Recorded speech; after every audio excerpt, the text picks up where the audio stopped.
What's going on, everyone? Welcome back. FantasyTeamAdvisors.com, bringing home the bacon MLB DFS video. We are back for a Friday edition, July 14th. Welcome back. Hopefully you had a good all-star break. Hopefully you brought home the bacon. Hopefully you just were able to take a little bit of break, recharge, and refocus. Is exactly what we did. If you haven't seen the video that I posted yesterday or the day before, I can't remember when I posted it, I went over kind of what the NFL matchup tool looks like, which you can find on the website during the NFL season. So I've already gone through. If you couldn't tell, very excited for NFL, and we've already kind of gone through it and started the QB section. Obviously, there will be a little bit of updates once OTAs go through and once training camp starts and injuries and stuff like that. But if you haven't caught that video on how I broke it down, what to look for, and what it all means, I will link that at the end of this video. So at the end of the video, that video should pop up for you. And go check it out. Let me know what your guys' thoughts are, what you're looking for. Also, we have 2 coupon codes left. If you go to FantasyTeamAdvisors.com, you hit the FTA Plus, you sign up with the promo code NFL VIP for the NFL season package, you're going to get it for $100 off right now. So if that's something you're interested in, go check it out. 2 coupon codes left. So that being said, we are back. We've got a full slate of MLB. We're going to break it down. If you're new here, we go through every single game on the slate. We look at the pitchers and we look at some of the bats that we like. If this video gets at least 50 likes and you leave a positive comment and you're a subscriber to the YouTube channel, your name will be put into random.org, which you can see right up here, and you'll have a chance to win a free MLB week. If this video gets 100 likes, we'll do the exact same thing. You win a free month. And if this video gets 125 likes, one random commenter will receive the rest of the MLB season, the whole second half, absolutely free. So let's check that out. This is from the video on Sunday. We are checking out who the winner is. So we're going to randomize this 3 times, and then we'll get going. There's 1. There's 2. And the winner is All-Star MVP 22. Congratulations. I do believe this is your first time winning. I want to say this is the first time you've commented on a video. So if it is, congratulations. Just comment on this video and let me know that you saw it. And then there's 2 ways to reach us to get in contact for your free week. Either hit us up on Twitter at advisors_team or email us dfshelp1@gmail.com. That's dfshelp1@gmail.com. So I really wanted to bring this video out early on Thursday, but this was not working. For whatever reason, I couldn't even get the daily matchups to show up for July 14th.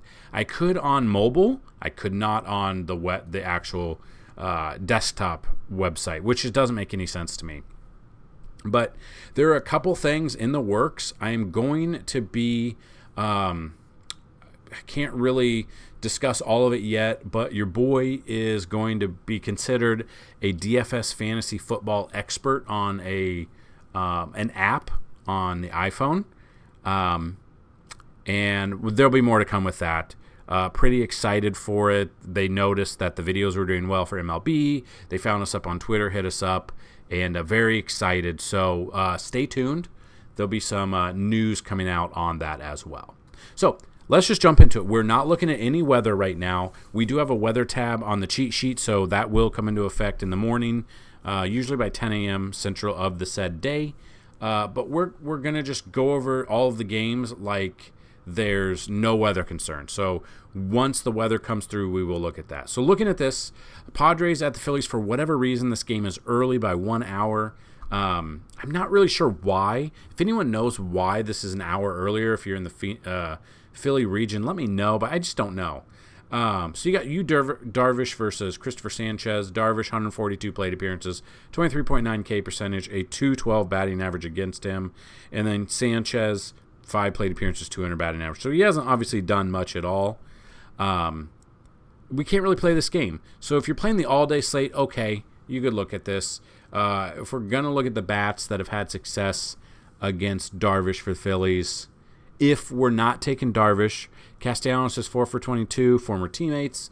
Real Muto, 5 for 23 with a double and a triple. Trey Turner, 7 for 20 with 2 doubles and 2 home runs. Schwarber, 4 for 12 with a double and 2 home runs.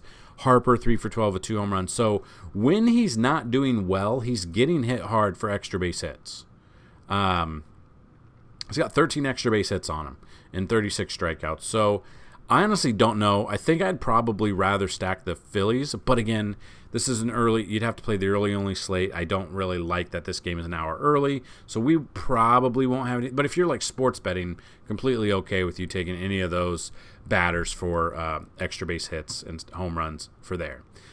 Maybe I would throw in Sanchez for tournaments just because the Padres, if they don't turn around soon, they've got 2 weeks until the trade deadline. They could be unloading some of their players. I don't know who, probably Juan Soto. It just depends. But that's kind of the thought on this one. So Sanchez, I'll throw him in tournaments. Darvish, probably only tournaments as well. Kind of like the Phillies as a stack. Moving to the next game, San Francisco Giants versus Rich Hill and the Pirates. I don't know how Rich Hill is still pitching. If someone can tell me, let me know. I have no idea. Ross Stripling, on the other hand, 52 plate appearances against the Pirates, 26.9 K percentage, and a 159 batting average, which seems good in theory. And then you go look at his game log. He's, opening. He's not gone more than 3.2 innings since May 7th. You can't really trust that. He's not going to get you the innings unless somehow he gets 5+ innings after the All-Star break, having a break. I don't know. Maybe throw him in tournaments, but again, he's just not getting deep into games, and he's basically an opener or an innings eater that's not a real starter right now. So I'm concerned on taking that. And then Rich Hill against the Giants, 79 plate appearances, 21.5 K percentage, a 338 batting average against him. So looking at Rich Hill, the batters that have had success in the past, Brandon Crawford, 11 for 23 with a double. Wilmer Flores, 5 for 17 with 2 doubles and a home run. Conforto's 2 for 9, but both of those hits were home runs. Austin Slater, 1 for 7 with a home run there. So I honestly kind of like, a little bit, kind of like Rich Hill to get beat up. I kind of like the San Francisco Giants as a stack. Coming off his worst outing in a while, 4 innings, 3 strikeouts, 5 earned runs against Arizona on July 7th. Just don't trust him enough. He comes into this 7-9 record, 4.78 ERA. So while I maybe use Stripling in tournaments because it's Pittsburgh, probably leaning more towards just stacking the Giants and going that route instead of either pitcher. Marlins at the Orioles got Sandy Alcantara versus Dean Kramer. Alcantara against them, only 35 plate appearances, so basically a start and a half. 20 K percentage, 281 batting average, a 401 WOBA. And then Dean Kramer, 10 plate appearances, 200 batting average. Probably not taking either pitcher here. Kind of like Baltimore as a stack, just because Alcantara has looked very, very unlike himself this season so far. I mean, he comes in with a 3-7 record, 4.72 ERA, 94 strikeouts. Coming off a really good start against Philly, 6.2 innings, 5 strikeouts, only 1 earned run, 36 fantasy points. But against Atlanta, gave up 4 earned runs. He's getting the strikeouts in games, but he's also given up earned runs too. So it's very hard to look at. I'm trying to see if he's faced Baltimore this year. He has not. As good as Alcantara was last year, just doesn't look like himself right now. So while he has the stuff to be obviously a Cy Young winning pitcher, he hasn't shown it lately. So Alcantara for tournaments, I'll be okay with that. Last year, he was a lock for cash every single week. This year, he's not. Kind of like Baltimore as a stack against him. I think a lot of people might go with Alcantara, but I'd rather probably take Baltimore, probably looking at Santander, Adley Rutschman, just depending on what lineup comes out of there. Mountcastle, I don't mind. Aaron Hicks has kind of turned things around. He's a good lefty here. If he starts, you can kind of check him out for a cheaper option, and maybe Cedric Mullins as well. Moving to the next game, Arizona Diamondbacks at the Toronto Blue Jays. Ryan Nelson versus to be announced. According to Fanduel, Or maybe it was, let's see. Trying to see at the moment, I think Gausman should be starting, but we don't have that information. Trying to see if any of the other websites have Gausman listed as the starter, which I don't know what Toronto's doing. I don't know why they're taking so long. Yeah, I don't know who's starting here. I would not take Ryan Nelson at all. It depends on, we kind of can't really look at this game right now. We'll obviously come back to this. We'll build out the cheat sheet. We'll build out the stacks and all of that stuff once we know what pitchers are here and once the Vegas numbers come out. So most likely, if it's not Gausman, I kind of probably am going to like Arizona as a stack, but I just don't know right now. So we'll kind of wait. The batters that I would use for the Blue Jays, probably George Springer, Bo Bichette against Nelson, Varsho, I don't mind. Vlad, obviously, kind of looking that one. Dodgers at the Mets, you got Urias versus Justin Verlander. Urias, 55 plate appearances, 27.3 K percentage, 200 batting average. Urias on the year, 6-5 record, 4.76 ERA. Coming off a really good start. It was against Pittsburgh, though. 6 innings, 8 strikeouts, 2 earned runs, 46 fantasy points there. Then against Kansas City, he gave up 5 earned runs, and those are his 2 starts since May when he got hurt. The Mets, I don't mind him because the Mets have been a mess. But again, like I say in almost every video, the Mets are a good team when they're on. It's just they really haven't been on like they need to. So kind of looking at that, I don't mind Urias in tournaments. I can't trust him in cash. Verlander, on the other hand, 72 plate appearances, 182 batting average, 16.7 K percentage. While I don't think I can trust Verlander as much in cash, I'll have some exposure to him in tournaments. The problem is it's LA, so they're obviously a good team. They're going to be on the road on the other end of the United States from where LA is. So kind of looking at that. Verlander, trying to see if he's faced them at all this year. Let's see. I don't think he has. Yeah, he hasn't. Verlander come in 3-4 record, 3.67 ERA, 57 strikeouts. He's not striking out. Kind of. His last start against San Diego, 6 innings, 2 strikeouts, 2 earned runs. Didn't get much, 22 fantasy points for his price. Had 22 fantasy points, 49, 30, 24, 37. So been very up and down. So kind of looking at that, I don't mind Urias for tournaments. I honestly don't mind either of these pitchers for tournaments. I don't trust them in cash, though. The bats really won't jump out to me right now until we see the lineups. And once we see the BVP and stuff like that, we'll look at that a little bit more, and we can look at some batter trends as well. So looking at that, probably use these here, and then we'll come back to some bats in this game possibly when we build out the rest of our stuff on the website. Brewers at the Reds, Corbin Burnes versus Graham Ashcraft. Burnes, 112 plate appearances, 133 batting average, 29.5 K percentage. These numbers are fantastic. My problem, it's in Great American Small Park. And once we get the ballpark stat ratings up for you on the website, you'll see that this ballpark gives up a ton of runs, gives up a ton of home runs, which scares me a little bit. While he's had success against the Reds are playing out of this world right now. They're really good this year. Burnes, 7.5 record, 3.94 ERA. He did just face this team his last start, July 7th, before the break. 6 innings, 6 strikeouts, 2 earned runs. That was in Milwaukee, though. So this ballpark will play a factor. Don't mind Burnes in tournaments. I don't trust him enough in cash, especially at his price on Fanduel at 9,600. And then Graham Ashcraft, 40 plate appearances, 314 batting average against him. I don't trust him. I think there could be a lot of offense in this game. I like both of these teams as a stack. I think with Milwaukee, we're looking at Christian Yelich, who's having a resurgence year. Adames. Just depends. Let's see if anyone's had, 40 plate appearances isn't a ton. And if we look at Ashcraft, was his last start against them as well? No, it was not.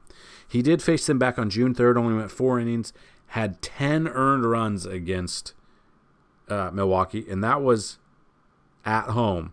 So Milwaukee put up 10 earned runs against him at home here. Yelich, 3 for 11. Willy Adames, 2 for 8 with 2 home runs. Depending on who's out there, Tapia could be there. William Contreras, 2 for 3 with a home run. I do like a stack on both sides of the ball here. White Sox at the Braves, you got Michael Kopech versus Charlie Morton. Kopech was he on the IL? Yeah, he's coming off the IL, I believe. Yep. So he hasn't pitched since June 27th, so hasn't pitched in July. Hasn't done a ton.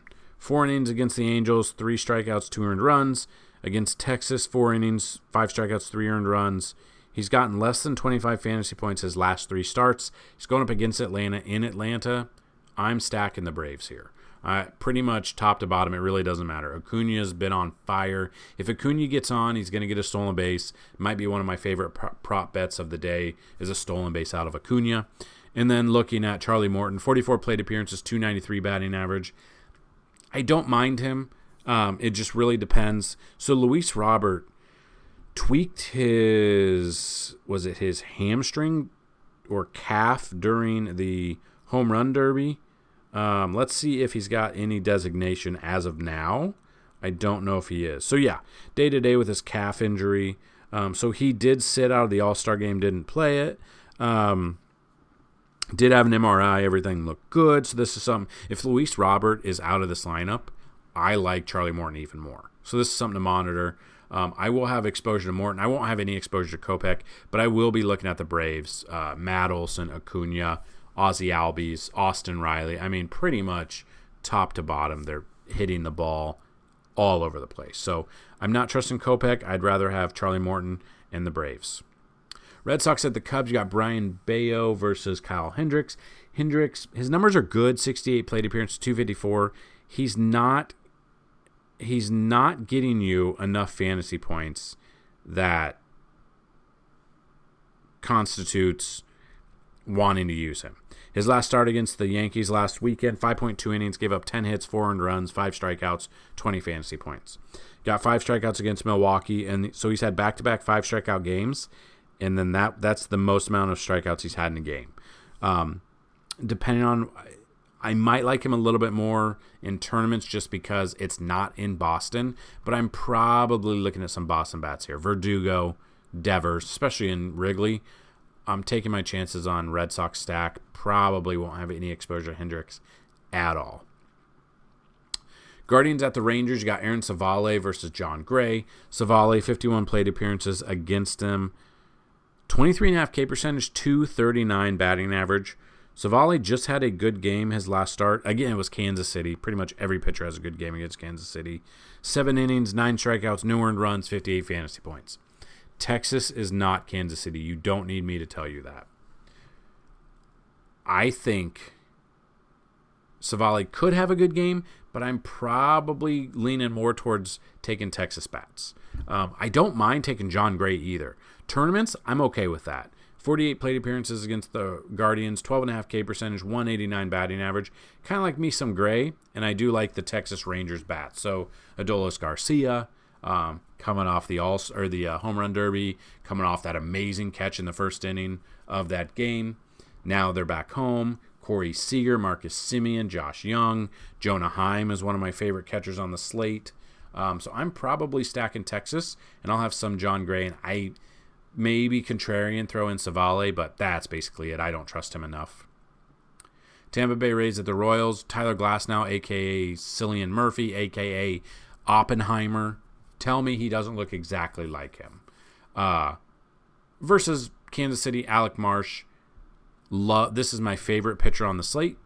Glasnow, as long as he stays healthy and doesn't get hurt, he's got the best matchup for pitchers. So I use the picture of the article in the video. Speaking of the article, after we go through all of this, if you want to see like the top 3 plays that I like at each position, and then in the pitchers or the outfielders, top 5 there, and then the top 5 stacks that I like, check out the article that is linked in the description below. That is a little bit better insight, a little bit more that we've got going on there. So that being said, love Tyler Glasnow. Have no exposure to Marsh.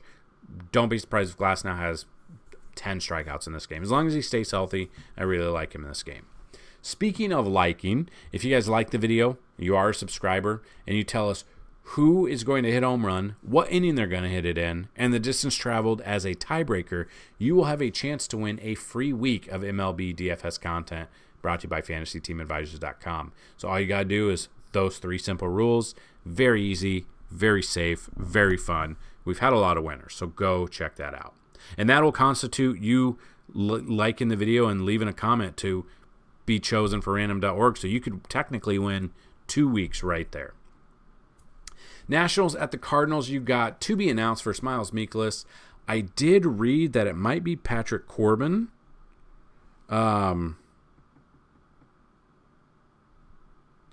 He pitched on Sunday, so he should pitch today. This is something to watch. He actually had a good game and beat Texas his last start. 7 innings, 6 strikeouts, 1 earned run, 1 walk. Don't know how. If it is Patrick Corbin, I like the righties for St. Louis here. Arenado, love him. I think he's got the top BVP of the slate if it's Patrick Corbin. You got Goldschmidt. Maybe he's upset because he didn't make the All-Star game. You've got, just depending on the lineup there, Newt Barr.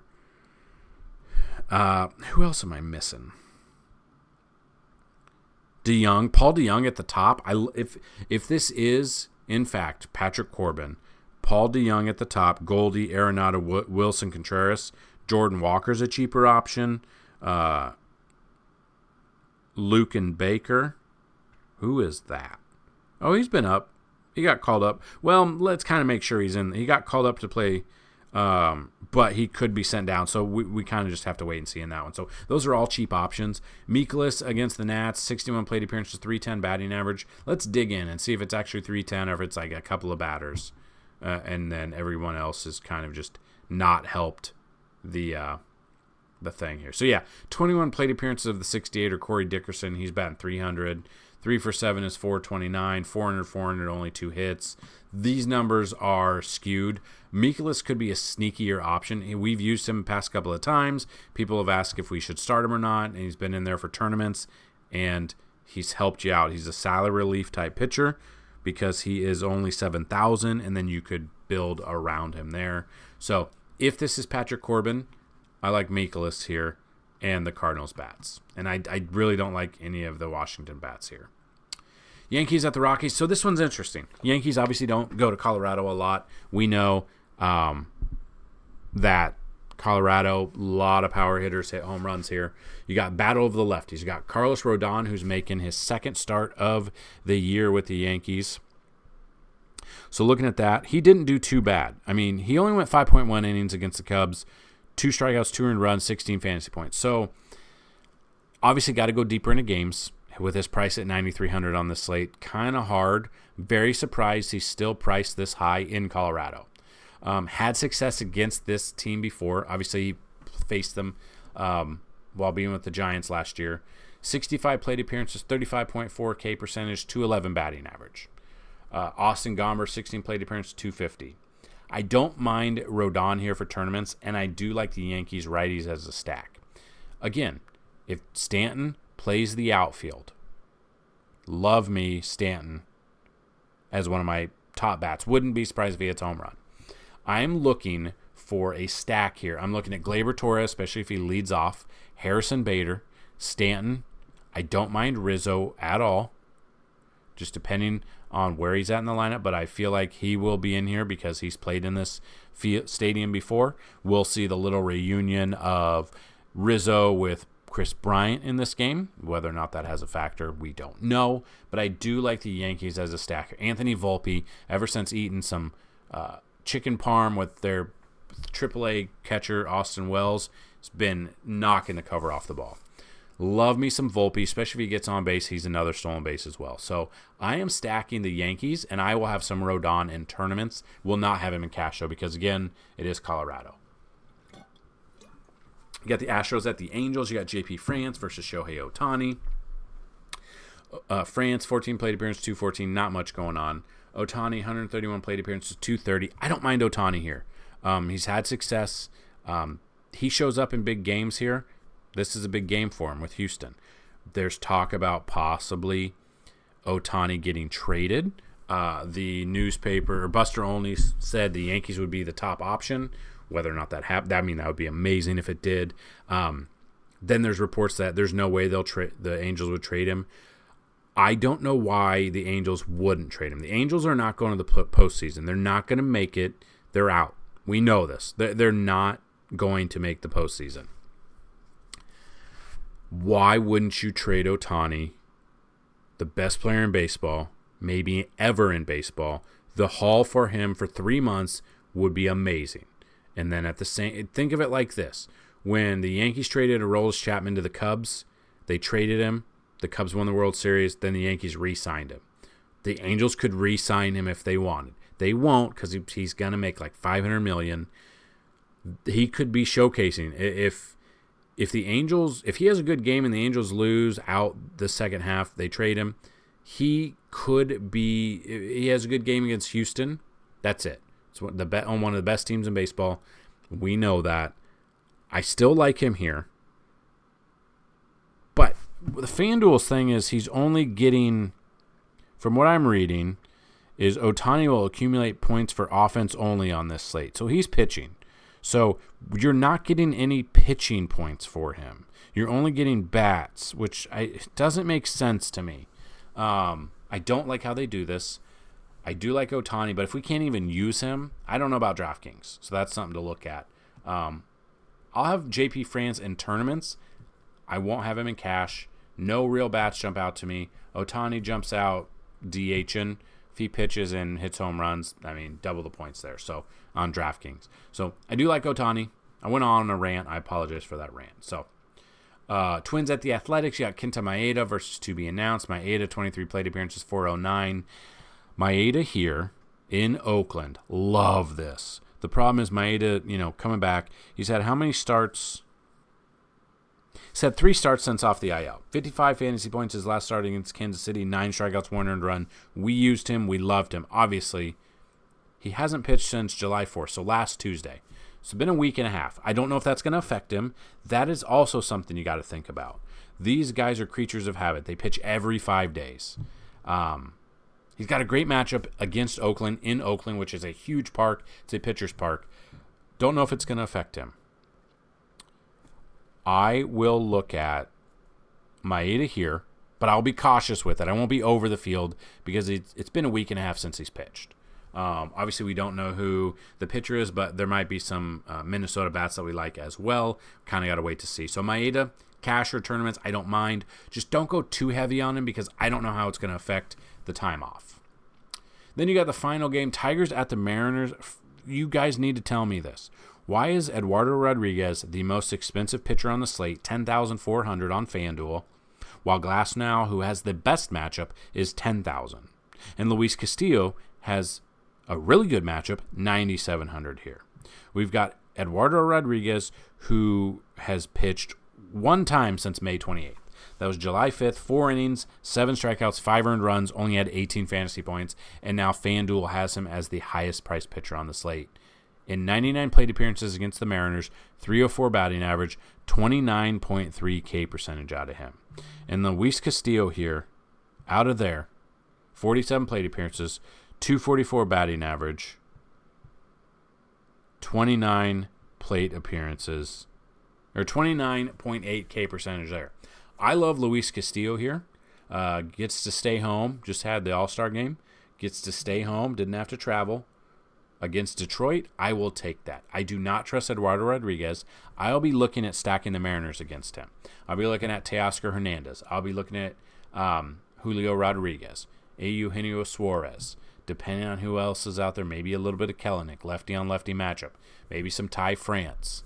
I will have exposure to the Mariners against Rodriguez, and I still have not a clue how he is the most expensive pitcher on the slate. It makes absolutely no sense to me whatsoever. And there you go. We are back with a breakdown, a full breakdown. If you have questions, comments, concerns, let us know. Trying to make you guys better DFS players is exactly what we're here for. Again, the website, FantasyTeamAdvisors.com. Bringing home the bacon since 2014 is our tagline. Love me some Cillian Murphy here. MLB, this is what we got for MLB. We've got a ton of information for you. We've got BVP matchups. You got stolen base targets, contrarian stacks, cheat sheet. The cheat sheet includes cash and tournament plays. It includes a weather tab. It includes FanDuel lineups for if there's an early slate, for the main slate, DraftKings, same thing. We got a turbo slate. We've got a main slate. We've got our home run picks as well. Then you got the MLB props. So anyone who gets a monthly pass, go to FantasyTeamAdvisors.com, FTA Plus. Go to the monthly pass, $24.99. You can sign up, and you get both Fanduel and DraftKings. I am building out the Discord channel. It is almost complete. Anyone who has a subscription, you should be able to link it up. You can check it out. $24.99 all access monthly pass.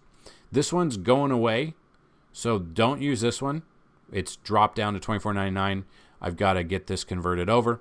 NFL season pass, $199 right now, but the next two people that use the promo code NFL VIP, that's NFL VIP, all one word, all caps, you get $100 off right now for a season pass. So go check that out. Or you can do a lifetime pass as well. So any questions, let us know. All the love and support from you guys. The first half of the baseball season has been amazing. It's not gone unnoticed. We are building this brand back up from the ground up, and we're going to bring the bacon all NFL season long too. We're going to have a fantasy football league, whether or not it's FanDuel or DraftKings or season long. We're going to have rankings every single week. We're going to have our matchup tool, which I will link at the end of the video. And very, very excited for everybody. So any questions, let us know down below or email us, dfshelp1@gmail.com. And we'll look forward to talking to you tomorrow for the big Saturday slate. So good luck, everyone. Tonight, let's bring home some bacon. Peace.